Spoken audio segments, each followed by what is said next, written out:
You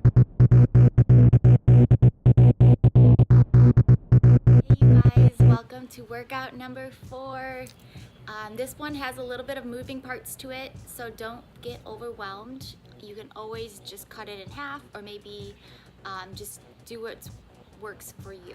All right, we are doing Tabata and a strength component to it.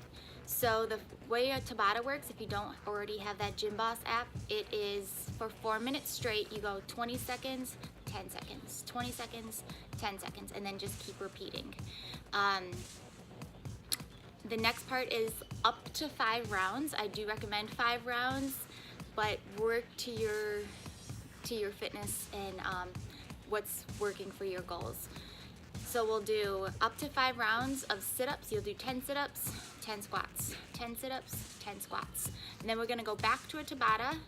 All right, doing a 20-second plank, followed by, during that 10 seconds, you're gonna do push-ups. Then you go plank, and then you go push-ups. And you just do the best you can. Rest is needed for 4 minutes. Going back to up to 5 rounds, this time we're doing lunges and overhead squats. So you'll do alternating lunge, lunge, lunge 10 times, and then the overhead squats, or overhead presses, sorry. Back to another Tabata, doing a boat pose, followed by Russian twists. So there's really no rest, even though normally you're supposed to rest for 10 seconds. And then we're gonna end with chest presses and leg lifts. So again, it should take you no more than a half hour if you got it in you. Do 2 rounds and have fun.